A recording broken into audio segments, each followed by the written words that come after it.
Hello everybody, my name is Kyle Kelk and welcome to my week 1 video for MGD1503. I'm just going to start off here by explaining why I chose Sprite Kit over the other two libraries, Coco's 2D and libgdx. For me, Sprite Kit, I'm just going to start off with the pros. It didn't require any third-party libraries. You can use third-party libraries, but they're not required. It's supported by Apple, so there's lots of documentation on Apple's own website, and it also just in general across the web has a lot of documentation and tutorials on how to get things done. And I'm just going to actually quickly speak on what I found most valuable this week. It was the reading inside the course, but also there is a great Linda video that helps with basically just the basics of how to get Sprite Kit working, which I found incredibly valuable for this week.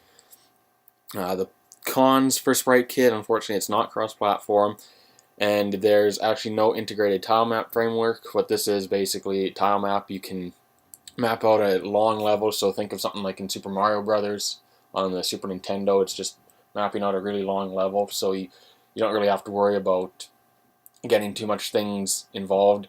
You can make your one big level and then worry about the sprites and how they interact with that inside of Sprite Kit instead of making the background and everything inside of Sprite Kit. From some of the pros for Coco's and libgdx, they're both cross-platform. They're both open source.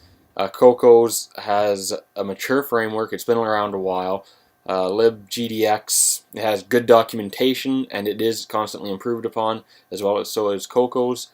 Sprite Kit does as well. It takes a little more time, obviously, since it's Apple, so Apple improves on it as it goes. It's not the open source.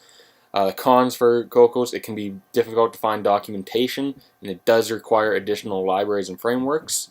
libgdx, again, that has a con of it does rely on third-party libraries to get things working, where Sprite Kit does not. And another con is it can take more code to do similar things that you would in Sprite Kit, and that to me is a con. I'd rather get the coding done in a smaller one line than in libgdx, where it might take 3 or 4 lines to do the same code. Those are the pros and cons for the three. Sprite Kit for me was the winner just because it is integrated with Apple and iOS. And I wanted to make my game for iOS, so I thought it was, in fact, the right decision into what library I wanted to use for making my game. What I found most challenging this week, it's not necessarily something we had to do this week, but I did want to get some physics and everything working inside the game, at least just in terms of everything interacting with my ground where the player will run across.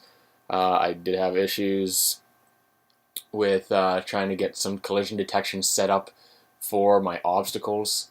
I did leave a note actually inside my code because I'm just not too sure what's going on. I have it set where I use a polygon path, and what happens is the obstacle falls so far below the actual ground, so I'm not too sure what's going on there. That was what I found was most challenging. Getting the sound and everything to play, that wasn't too bad. It's getting the taps to work, so when you tap on any of the sprites, that all works fine. For clarification, really this week there wasn't a whole lot.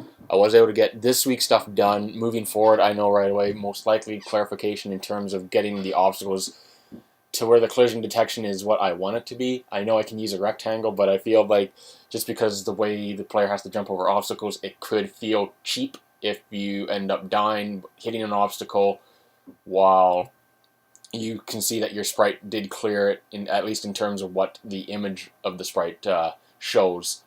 That being said, also being able to just get a scrollable background working correctly, as well as randomly placing those obstacles and coins for the user to collect moving forward. Those are, I think, what I probably need the clarification on. I hope everyone had a fantastic week 1. I look forward to seeing everyone's games in action. Thank you very much. Hope you all had a great week 1.